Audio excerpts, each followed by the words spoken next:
ఈరోజు నువ్వు దేవునిలో ఆనందించాలని బైబిల్ సెలవిస్తూ ఉంది. నిన్ను సృష్టించిన వాని యందు ఆనందించాలని బైబిల్ సెలవిస్తూ ఉంది. ఏ దేవుడైతే నిన్ను రూపించాడో, ఏ దేవుడైతే నిన్ను నియమించాడో, ఏ దేవుడైతే ఈ భూమి మీద నువ్వు ఉండాలని నిర్ణయించాడో, ఏ దేవుడైతే సకలము నీకు అనుగ్రహించి తన మహిమలోను నడవాలని, తన కృపలోను నడవాలని, ఆయన రక్షణ భాగ్యంలోను నడవాలని కోరుకున్నాడో, ఆ దేవుని కోసం జీవించడం కన్నా అత్యుత్తమైన సంతృప్తి ప్రపంచంలో మరెక్కడ లేదు. నమ్మిన వారు గట్టిగా చప్పట్లు కూడా దేవుని మహిమపరచండి. Hallelujah. You will come to fulfilment when you give room to Jesus in your life. What is your idol today? ఈరోజు నీ జీవితంలో విగ్రహం ఏంటి? స్టెఫను సవాలు చేశాడు వాళ్ళని.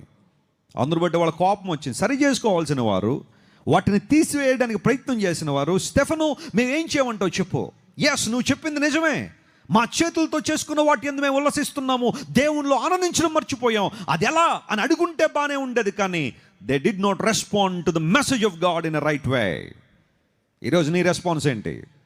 ఉన్నారా ఎవరైనా నీ హృదయంలో? ఉన్నాయా ఏమన్నా నీ హృదయంలో? తీసేస్తావే రాత్రి? ప్రభువా నన్ను కడుగు, నన్ను పవిత్రపరచు, నీ కృప నా మీద ఉంచు ప్రభువా, నేను నిన్నే ఆరాధించాలని, నిన్నే స్తుతించాలని, నిన్నే గణపరచాలని, నిన్నే ప్రేమించాలని, నీకు మహిమకరంగా జీవించాలని ఇష్టపడుతున్నాను ప్రభువా అని దేవుని వైపు నువ్వు తిరగలవా?